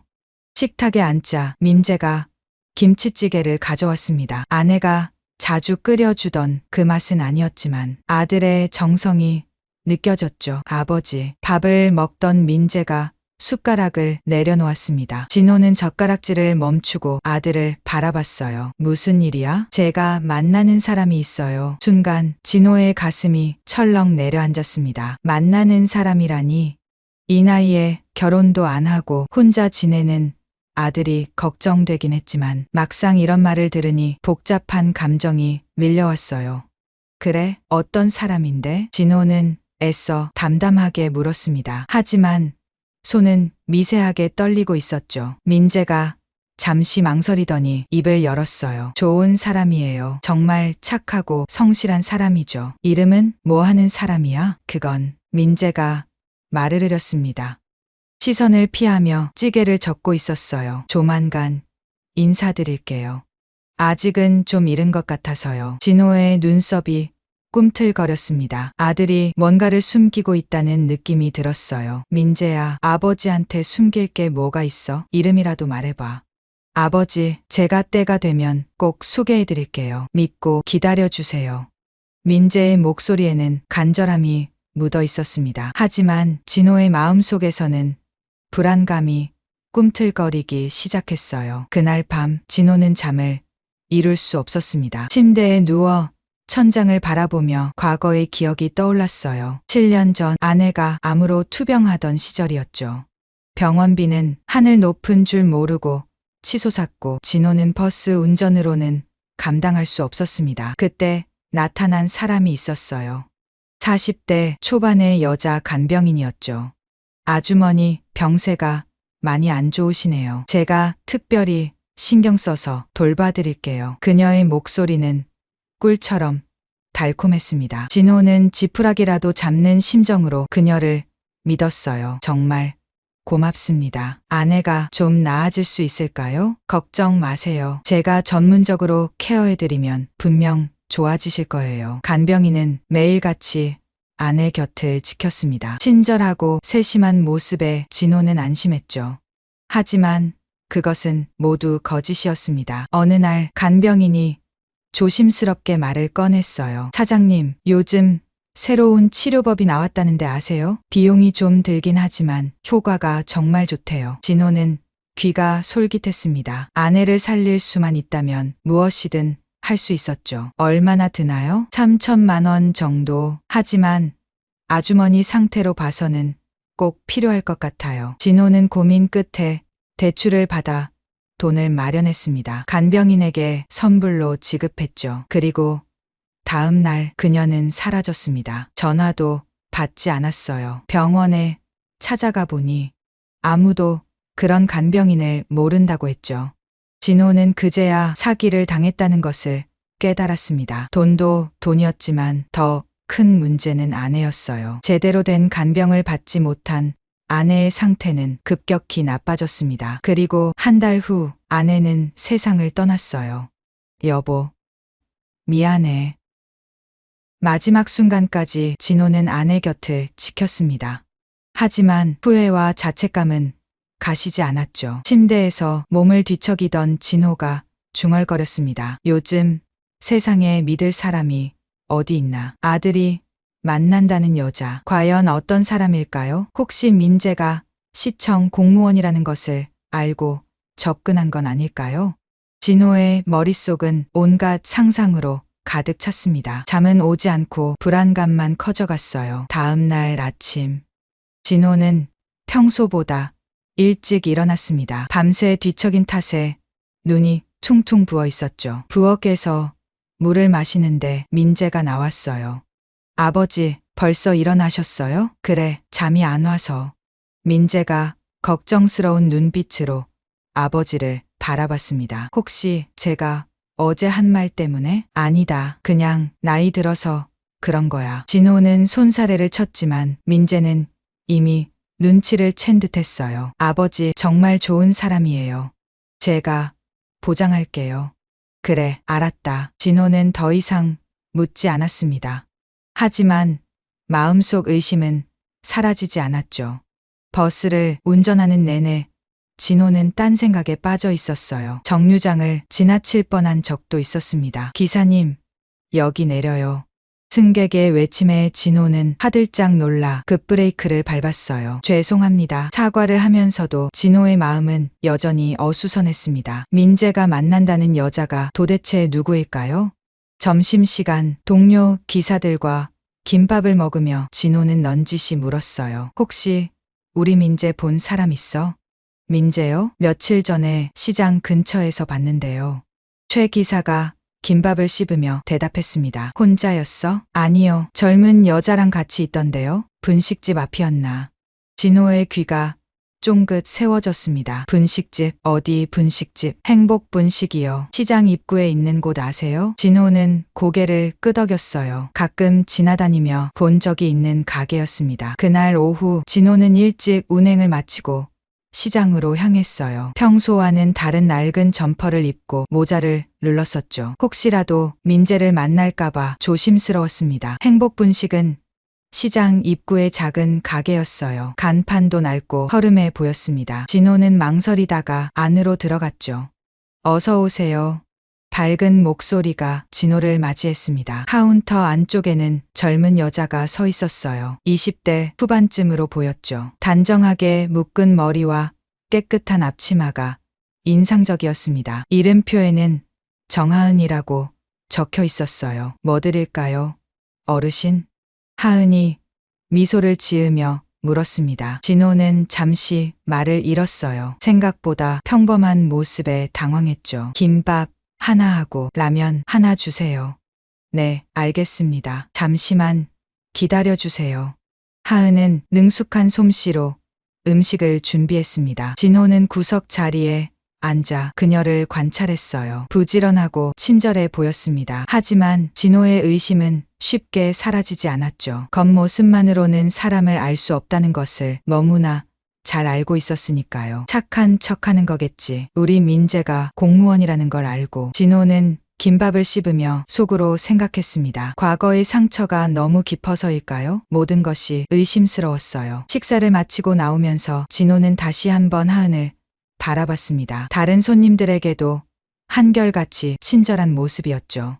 하지만 그것이 오히려 더 의심스러웠어요. 너무 완벽한 것도 연기일 수 있으니까요. 집으로 돌아오는 길, 진호의 발걸음은 무거웠습니다. 머릿속은 온통 복잡한 생각들로 가득했어요. 민재를 지켜야 했습니다. 다시는 누군가에게 속지 않기 위해서라도 진호는 그 여자에 대해 더 알아봐야겠다고 결심했죠. 비가 내리기 시작했습니다. 우산도 없이 걷던 진호의 어깨가 축 처졌어요. 7년 전 아내를 잃던 날도 이렇게 비가 내렸었죠. 과거의 기억이 비처럼 쏟아져 내렸습니다. 진호는 걸음을 멈추고 하늘을 올려다봤어요. 여보, 우리 민재를 지켜주세요. 작은 목소리로 중얼거린 말이 뒷소리에 묻혀 사라졌습니다. 다음 날 아침, 진호는 일부러 운행 일정을 바꿨습니다. 점심시간에 시장 근처를 지나가도록 말이죠. 어제와 같은 낡은 점퍼를 입고 모자를 더 깊게 눌렀었어요. 오늘은 좀 더 자세히 봐야겠어. 마음속으로 다짐하며 버스에서 내렸습니다. 점심시간이라 시장은 북적였어요. 진호는 사람들 틈에 섞여 천천히 걸었죠. 행복분식 앞에 도착하자 안을 살짝 들여다봤습니다. 하은이 분주하게 움직이고 있었어요. 손님이 많아서 정신없어 보였죠. 진호가 안으로 들어서자 하은이 인사했습니다. 어서 오세요. 어제 오셨던 어르신이시네요. 기억하고 있다는 사실에 진호는 살짝 당황했어요. 하지만 태연한 척 고개를 끄덕였죠. 오늘은 뭐 드실래요? 떡볶이 하나 주세요. 진호는 어제와 다른 구석 자리에 앉았습니다. 관찰하기 좋은 위치였죠. 바로 그때였어요. 아줌마, 떡볶이 2개요. 초등학생 2명이 시끄럽게 들어왔습니다. 교복을 입은 아이들이었죠. 하은이 미소 지으며 대답했어요. 네, 알겠어요. 조금만 기다려주세요. 아이들은 카운터 앞 의자에 앉아 제잘거렸습니다. 한 아이가 가방을 내려놓다가 실수했어요. 쨍그랑 테이블 위에 있던 물컵이 바닥에 떨어졌습니다. 유리컵이 산산조각 났죠. 어머, 괜찮아? 하은이 급히 달려왔어요. 아이는 겁에 질려 울먹였습니다. 죄송해요. 일부러 그런 게 아니에요. 괜찮아. 다치지 않았어? 하은은 먼저 아이의 손을 살폈습니다. 상처가 없는 것을 확인하고 나서야 안심했죠. 정말 다행이야. 유리는 내가 치울 테니까 저쪽에 가서 앉아 있어. 진호는 그 모습을 유심히 지켜봤어요. 보통 가게 주인이라면 화를 낼 법도 한데 하은은 전혀 그렇지 않았습니다. 떡볶이를 가져다 주면서 하은이 아이들에게 말했어요. 천천히 먹어. 그리고 이거 서비스야. 튀김 2개를 더 얹어줬습니다. 아이들의 얼굴이 환해졌죠. 와, 감사합니다. 진호는 떡볶이를 씹으며 생각에 잠겼어요. 연기인가? 아니면 진짜 착한 건가? 마음 한구석에서는 의심이, 다른 한구석에서는 미안함이 싹트기 시작했습니다. 식사를 마치고 나가려는데 하은이 불렀어요. 어르신, 잠깐만요. 진호가 돌아보자 하은이 사탕 몇 개를 내밀었습니다. 이거 드세요. 박하사탕이에요. 떡볶이 드시고 나면 입이 얼얼하잖아요. 아, 고맙네. 진호는 사탕을 받아 주머니에 넣었습니다. 하은의 손에 굳은 살이 잔뜩 박여 있는 게 보였어요. 고생을 많이 한 손이었죠. 셋째 날, 진호는 새벽 일찍 일어났습니다. 첫 운행은 6시부터였지만 5시에 집을 나섰어요. 시장을 지나가며 행복분식을 봤습니다. 놀랍게도 가게 안에 불이 켜져 있었어요. 이 시간에 진호는 호기심에 가게 앞으로 다가갔습니다. 유리문 너머로 안이 보였어요. 하은이 혼자 김밥을 만들고 있었습니다. 테이블 위에는 재료들이 가득했죠. 당근, 시금치, 단무지, 계란. 정성스럽게 하나하나 손질하고 있었어요. 그때 가게 안쪽에서 나이 든 여자가 나왔습니다. 팔에 깁스를 한 채였죠. 분식집 사장인 것 같았어요. 하은아, 미안해. 내가 이 모양이라. 괜찮아요, 사장님. 제가 할 수 있어요. 그래도 새벽부터 나와서. 어차피 일찍 일어나는 편이에요. 걱정 마세요. 하은의 목소리는 피곤해 보였지만 밝았습니다. 진호는 뒤로 물러나 버스 정류장에서 지켜봤어요. 6시가 되자 하은이 김밥 여러 줄을 봉지에 담아 나왔습니다. 자전거 뒤에 실더니 어디론가 향했죠. 진호는 궁금해서 따라갔어요. 멀지 않은 곳에서 하은이 멈췄습니다. 낡은 단독주택 앞이었죠. 할머니, 저 왔어요. 하은이 대문을 두드렸습니다. 잠시 후 할머니가 나왔어요. 아이고, 하은이구나. 이 이른 아침에 김밥 만들어 왔어요. 따뜻할 때 드세요. 이걸 어떻게 매번 돈이라도 줘야 하는데. 할머니가 미안해하자 하은이 손사래를 쳤어요. 제가 먹고 싶어서 만든 거예요. 할머니도 같이 드셔주는 거죠. 하은은 몇 집을 더 돌았습니다. 모두 혼자 사는 노인들이었어요. 진호는 숨어서 그 모습을 지켜봤죠. 마지막 집에서 나온 하은의 얼굴에는 피로가 가득했습니다. 하지만 표정은 뿌듯해 보였어요. 진호의 마음이 흔들렸습니다. 이것도 다 쇼일까? 하지만 새벽부터 나와서 이런 일을 하는 게 단순한 연기일까요? 진호는 혼란스러웠어요. 버스 운전을 하면서도 계속 그 생각뿐이었습니다. 최 기사가 옆에서 말을 걸었죠. 박 기사님, 오늘 왜 그래요? 멍한 것 같은데. 아니야, 괜찮아. 그러고 보니 며칠 전에 민재 씨 봤다고 했잖아요. 그 여자분이랑 정말 잘 어울리던데요. 진호의 귀가 쫑긋 세워졌어요. 뭐가 잘 어울려? 그냥 보기 좋더라고요. 민재 씨가 그렇게 환하게 웃는 거 처음 봤어요. 최 기사의 말에 진호는 더욱 복잡해졌습니다. 아들이 행복해하는 건 좋지만 그 상대가 믿을 만한 사람인지는 여전히 의문이었죠. 점심시간, 진호는 또다시 행복 분식을 찾았어요. 이제는 단골 손님이 된 것 같았습니다. 어르신 또 오셨네요. 오늘은 뭐 드실래요? 하은이 반갑게 맞이했습니다. 눈 밑에 다크서클이 진했어요. 새벽부터 일한 흔적이 역력했죠. 오늘은 비빔밥 되나? 그럼요. 제가 특별히 맛있게 해드릴게요. 하은이 주방으로 들어갔습니다. 진호는 자리에 앉아 가게를 둘러봤어요. 벽에는 사진들이 붙어 있었습니다. 하은이, 할머니, 할아버지들과 찍은 사진이었죠. 모두 환하게 웃고 있었어요. 저 할머니들이 아침에 김밥 받던 분들인가. 진호가 사진을 보고 있는데 옆 테이블에서 대화가 들려왔습니다. 여기 직원 정말 착해. 우리 엄마가 여기서 일하시는데 맨날 새벽에 나와서 도와준대. 진짜? 요즘 그런 젊은이가 어디 있어? 그러니까 월급도 얼마 안 되는데 동네 어르신들 도시락도 만들어준다니까. 진호의 가슴이 뜨끔했어요. 자신이 의심했던 것이 부끄러워지기 시작했죠. 비빔밥을 가져온 하은이 말했습니다. 맛있게 드세요. 나물은 제가 직접 무쳤어요. 고맙네. 근데 피곤해 보이는구나. 진호가 무심한 듯 물었어요. 하은이 쑥스럽게 웃었습니다. 아, 티가 나요? 요즘 좀 바빠서요. 젊을 때 너무 무리하면 안 돼. 괜찮아요. 할 일이 많다는 건 감사한 일이죠. 하은의 대답에 진호는 아무 말도 할 수 없었어요.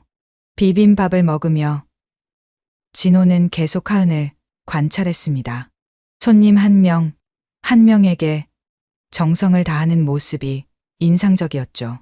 가게를 나서며 진호는 깊은 한숨을 내쉬었어요. 내가 너무 의심이 많았나. 하지만 여전히 마음 한구석에는 불안이 남아 있었습니다. 과거의 상처가 너무 깊었던 탓일까요? 집으로 돌아가는 길, 진호는 하늘을 올려다봤어요. 구름 한 점 없는 맑은 하늘이었죠. 여보, 내가 뭘 어떻게 해야 할까요? 죽은 아내에게 묻는 진호의 목소리는 쓸쓸했습니다. 그날 밤, 민재가 집에 왔을 때 진호는 아무 말도 하지 않았어요. 하지만 마음속으로는 폭풍이 몰아치고 있었죠. 언제까지 의심만 하고 있을 수는 없었습니다. 조만간 결단을 내려야 했어요.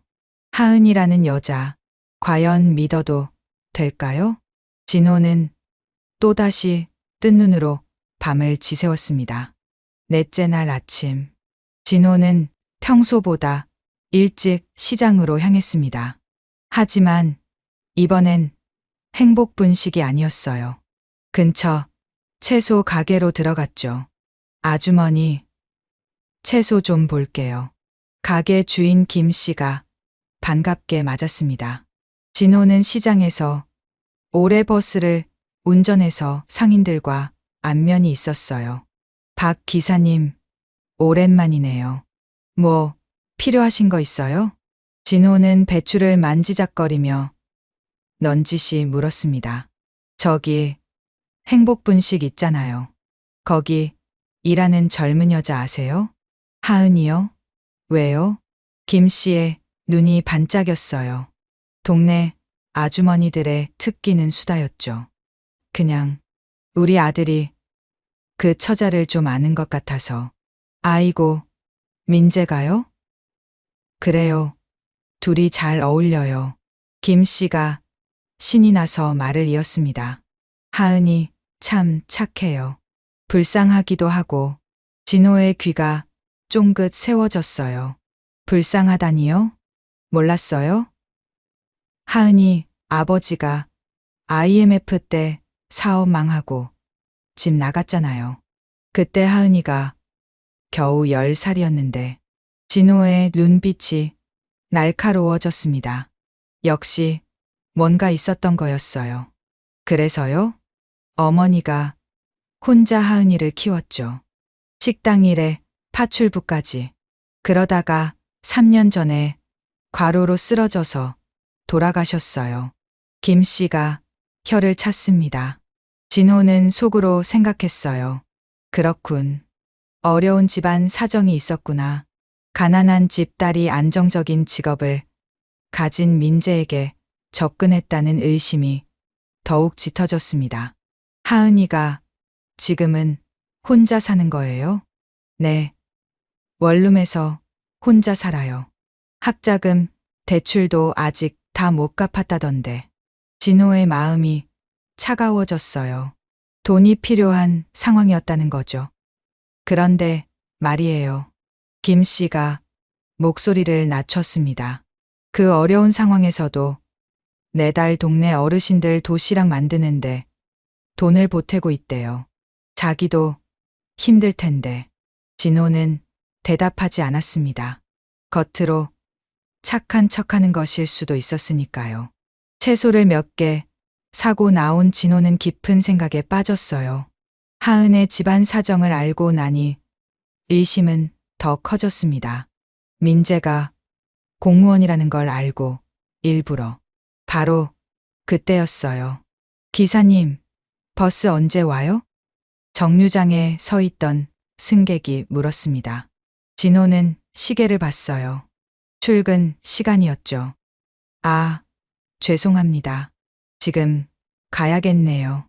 진호는 급히 차고지로 향했습니다. 오늘도 하루가 시작되는 거였어요. 오전 10시경. 진호가 운전하는 마을버스는 시장을 지나고 있었습니다. 승객이 꽤 많았어요. 그 중에는 장을 보고 돌아가는 노인들도 있었죠. 정류장에서 사람들이 타고 내렸습니다. 진호는 백미러로 승객들을 확인했어요. 그때 낯익은 얼굴이 보였습니다. 하은이었어요. 무거운 장바구니를 들고 버스에 올랐습니다. 진호를 알아보지 못한 채 뒤쪽 자리에 앉았죠. 진호는 운전하면서도 계속 백미러로 하은을 봤어요. 피곤해 보였습니다. 눈을 감고 있었죠. 다음 정류장에서 70대 할아버지가 탔습니다. 지팡이를 짚고 있었어요. 하은이 벌떡 일어나 자리를 양보했죠. 할아버지, 여기 앉으세요. 아니야, 괜찮아. 금방 내릴 거야. 그래도 앉으세요. 제가 곧 내려요. 하은이 할아버지를 자리에 앉혔습니다. 무거운 장바구니를 들고 서 있는 게 힘들어 보였지만 얼굴에는 미소가 있었어요. 진호는 그 모습을 보며 복잡한 감정을 느꼈습니다. 일부러 저러는 건가? 아니면 갑자기 버스가 덜컹거렸어요. 앉아있던 할아버지가 이상한 소리를 냈습니다. 할아버지의 얼굴이 새파래졌어요. 손으로 가슴을 움켜쥐었죠. 할아버지, 하은이 먼저 반응했습니다. 할아버지가 의자에서 미끄러져 내렸어요. 기사님, 병원으로 가주세요. 누군가 소리쳤습니다. 진호도 당황했어요. 급히 버스를 길가에 세웠죠. 하은이 할아버지 곁으로 달려갔습니다. 침착하게 상태를 확인했어요. 할아버지, 제 목소리 들려요? 반응이 없었습니다. 하은이 재빨리 할아버지를 바닥에 눕혔어요. 누가 119에 신고 좀 해주세요. 하은이 외치며 할아버지의 셔츠 단추를 풀었습니다. 그리고 가슴 압박을 시작했어요. 하나, 둘, 셋. 정확한 속도로 압박했습니다. 진호는 놀란 눈으로 지켜봤어요. 전문가처럼 능숙했죠. 인공호흡 할 줄 아는 분 계세요? 아무도 대답하지 않자 하은이 직접 인공호흡을 했습니다. 다시 가슴 압박을 이어갔어요. 진호도 버스에서 내려 도우려 했지만 하은이 말렸습니다. 제가 할게요. 기사님은 구급차 올 때까지 길을 확보해 주세요. 5분쯤 지났을까요? 할아버지가 헛기침을 했습니다. 숨을 쉬기 시작한 거예요. 할아버지, 정신 차리세요. 하은의 눈에서 눈물이 흘렀습니다. 안도의 눈물이었죠. 곧 구급차가 도착했어요. 구급대원들이 할아버지를 옮겼습니다. 응급처치를 잘하셨네요. 덕분에 살았어요. 구급대원의 말에 하은이 고개를 숙였어요. 다행이에요. 정말 다행이에요. 하은의 목소리가 떨렸습니다. 그때 중얼거리는 말이 진호의 귀에 들렸어요. 저희 어머니가 돌아가시기 전에 제가 응급처치를 제대로 배웠더라면. 하은이 손등으로 눈물을 닦았습니다. 진호의 가슴이 먹먹해졌어요.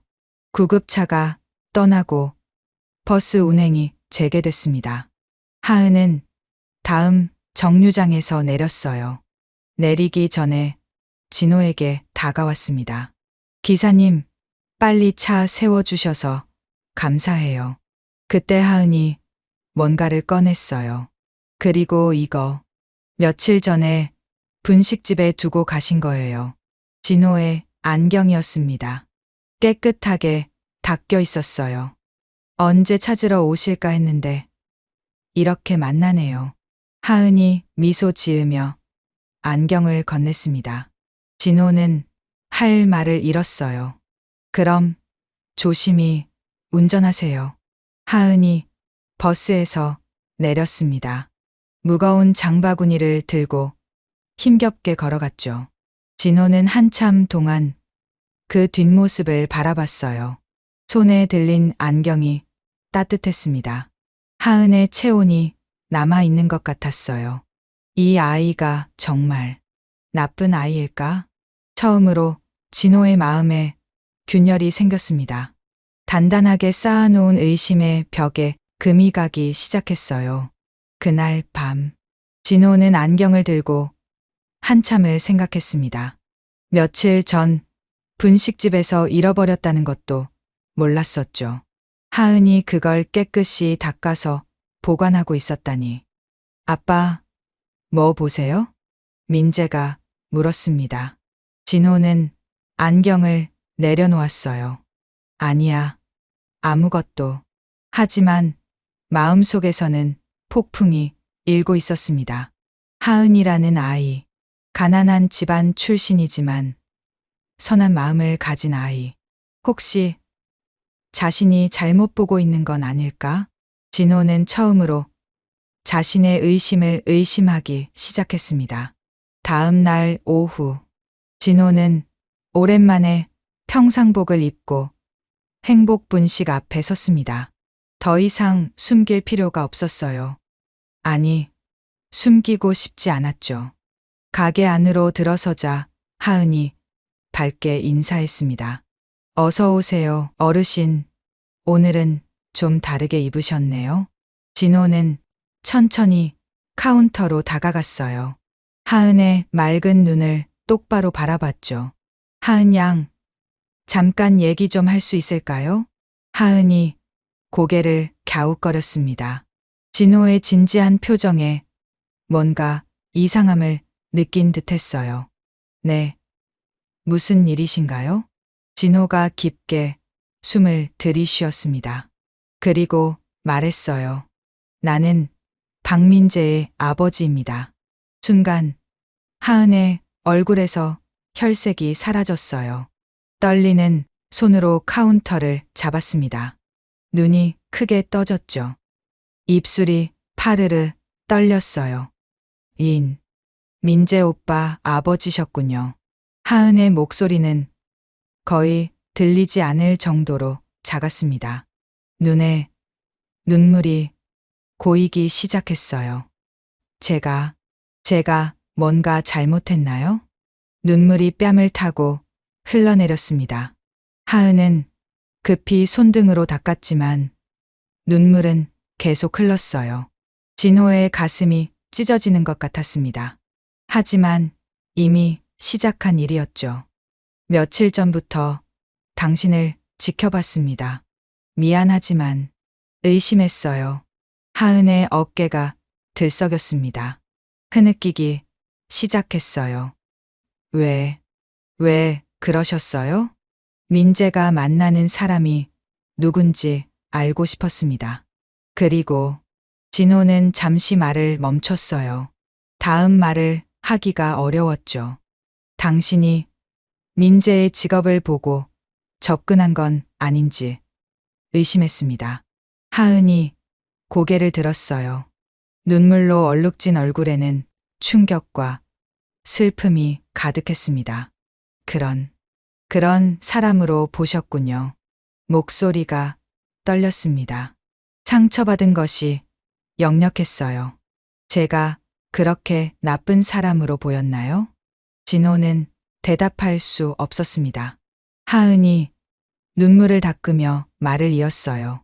저희 어머니가 돌아가셨을 때 시청에 사망 신고를 하러 갔어요. 하은의 목소리는 아팠습니다. 과거를 떠올리는 것만으로도 힘들어 보였죠. 서류가 너무 복잡했어요. 뭐가 뭔지 하나도 모르겠더라고요. 그때 너무 슬프고 막막해서 하은이 잠시 숨을 고르고 말했어요. 민원실 구석에서 울고 있었어요. 아무도 없는 줄 알았는데 민재 오빠가 다가왔죠. 진호는 조용히 들었습니다. 하은의 눈에서 또 눈물이 흘렀어요. 무슨 일이세요? 제가 도와드릴까요? 그렇게 물어봐 주셨어요. 그 한마디가 얼마나 따뜻했는지. 하은이 미소를 지으려 했지만 입꼬리가 떨렸습니다. 민재 오빠가 서류 작성을 다 도와주셨어요.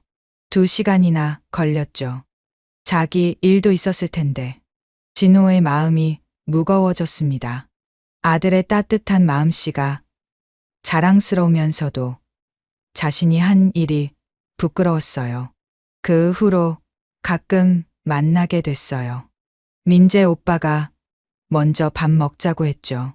제가 힘들어 보인대요. 하은이 눈물을 닦고 진호를 바라봤습니다. 전 민재 오빠가 공무원인지도 몰랐어요. 그냥 따뜻한 사람이라고만 생각했죠. 진호의 얼굴이 화끈거렸습니다. 자신의 편견이 얼마나 잘못됐는지 깨달았어요. 바로 그때 분식집 사장 할머니가 주방에서 나왔습니다. 팔에 깁스를 한 채였죠. 무슨 일이야? 하은아, 왜 울어? 할머니가 걱정스럽게 하은을 바라봤어요. 그리고 진호를 보더니 눈을 크게 떴습니다. 아, 민재 아버님이시구나. 자주 오셔서 얼굴은 익었는데. 할머니가 진호에게 다가왔어요. 아저씨, 하은이한테 뭐라고 하셨어요? 이 아이가 뭘 잘못했다고. 아니에요, 사장님. 괜찮아요. 하은이 말렸지만 할머니는 멈추지 않았습니다. 아저씨도 아셔야 해요. 하은이가 얼마나 좋은 아이인지. 할머니가 진호를 똑바로 바라봤어요. 매달 월급 받으면 절반을 동네 독거노인 도시락에 보태요. 자기도 학자금 대출 갚아야 하는데. 진호가 놀란 눈으로 하은을 봤습니다. 하은은 고개를 숙이고 있었어요. 새벽 5시에 나와서 남은 재료로 도시락 20개씩 만들어요. 비가 오나 눈이 오나 하루도 안 빠지고요. 할머니의 목소리에는 자부심이 묻어났습니다. 제가 손목 다쳤을 때도 새벽부터 나와서 김밥 준비 다 해놨어요. 자기가 더 힘들 텐데. 하은이 할머니의 팔을 잡았어요. 사장님, 그만하세요. 제가 하고 싶어서 한 거예요. 하지만 할머니는 계속했습니다. 작년 겨울에는 자기 패딩 벗어서 할머니한테 드렸어요. 본인은 얇은 점퍼 입고 다니면서. 진호의 눈이 뜨거워졌습니다. 목구멍이 메어왔어요. 하은이 같은 며느리 얻으면 복 받은 거예요. 민재가 정말 좋은 사람 만난 거라고요. 할머니가 하은의 어깨를 토닥였습니다.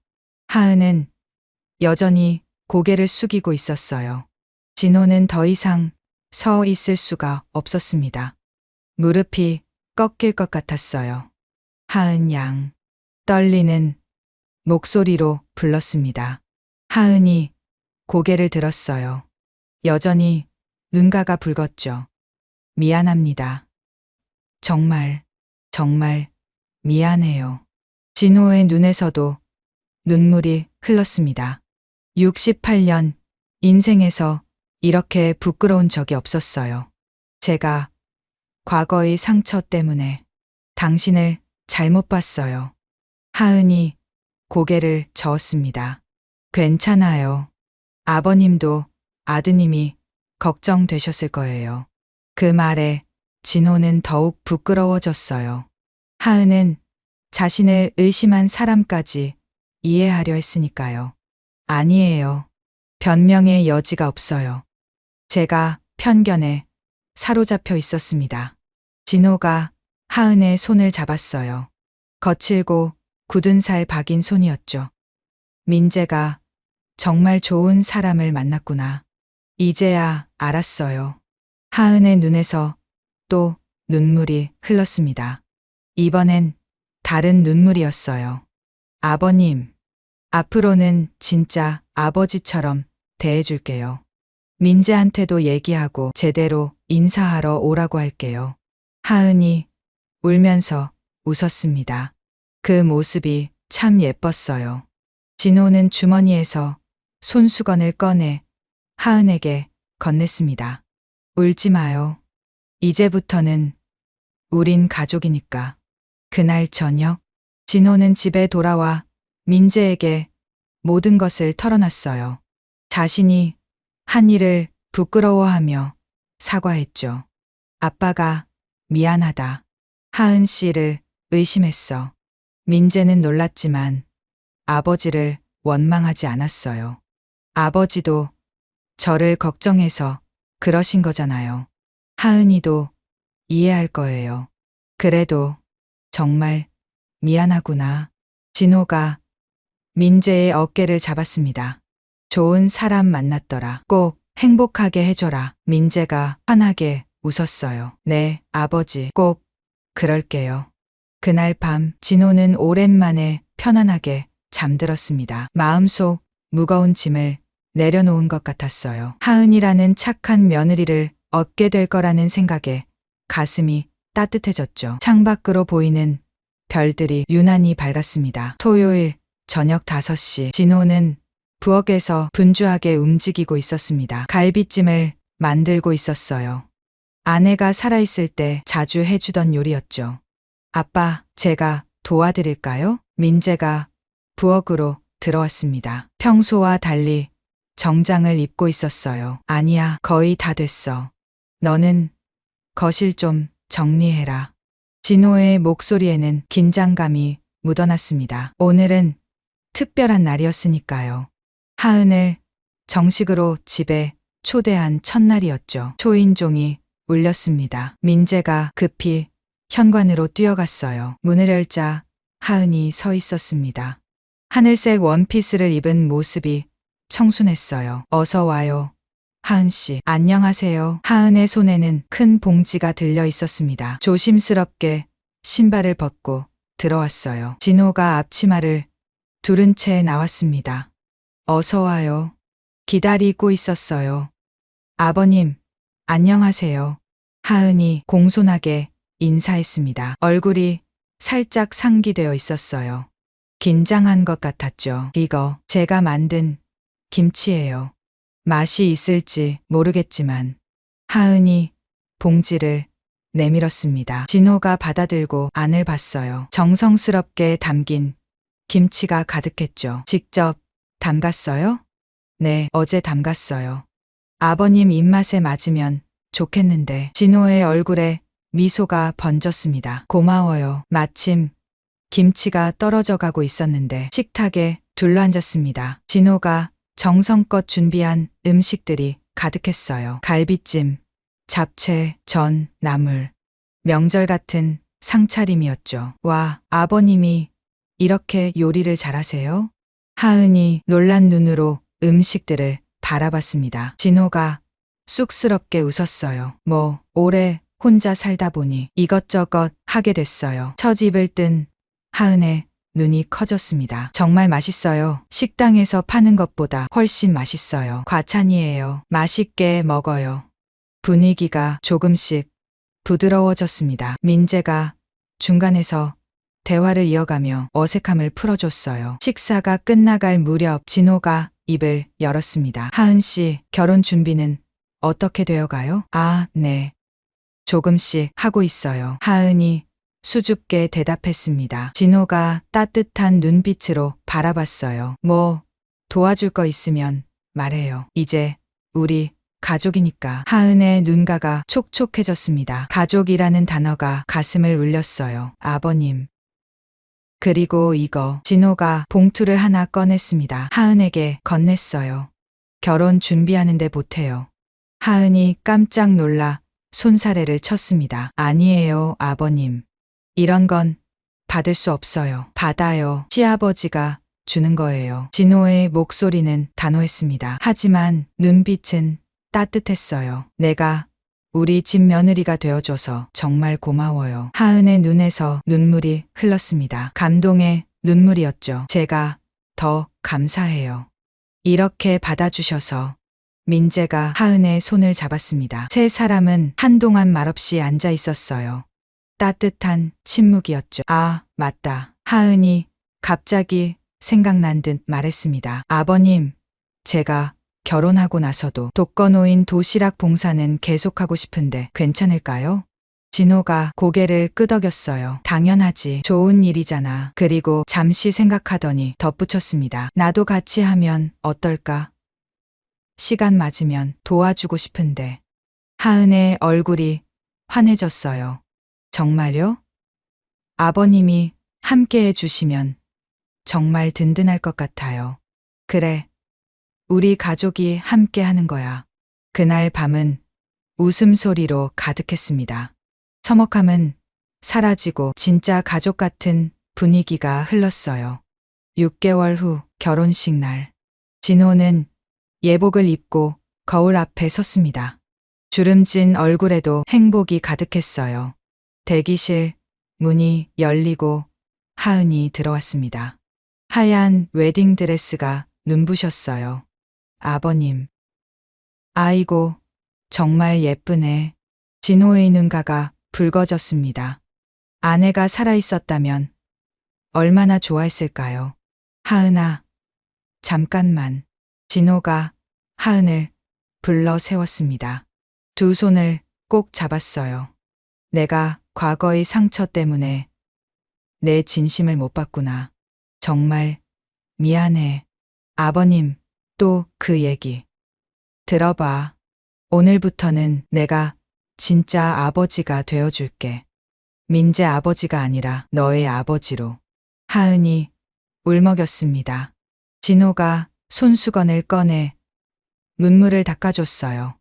울면 화장 번진다. 오늘은 웃는 날이야. 결혼식은 아름다웠습니다. 진호는 하은의 손을 잡고 버진로드를 걸었어요. 친아버지 대신 시아버지가 함께 걷는 특별한 입장이었죠. 첫 명절, 설날 아침. 진호의 집은 오랜만에 활기가 넘쳤습니다. 하은이 이른 새벽부터 나와 음식을 준비했어요. 며느리, 너무 무리하지 마. 괜찮아요, 아버님. 명절에는 일해야죠. 하은의 손놀림은 능숙했습니다. 전을 부치고 나물을 무치고 떡국을 끓였어요. 어머니가 살아계셨으면 좋아하셨을 텐데. 진호가 혼잣말처럼 중얼거렸습니다. 하은이 다가와 팔을 잡았어요. 하늘에서 보고 계실 거예요. 분명 기뻐하실 거예요. 아침 식사 시간.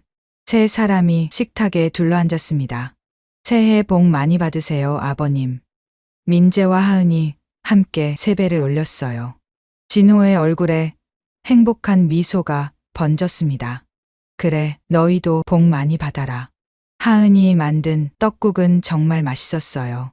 진호는 눈물이 말 것 같았습니다. 이렇게 가족이 모여 명절을 보내는 게 얼마만인지. 식사 후 진호가 뭔가를 가져왔습니다. 작은 액자였어요. 이게 뭐예요? 하은이 물었습니다. 진호가 액자를 보여줬어요. 안경이 들어있었죠. 내가 돌려준 안경이야. 우리가 가족이 된 증표라고 생각해서 간직하고 있어. 하은이 웃으며 말했어요. 그 안경 때문에 저희가 만났네요. 그러게.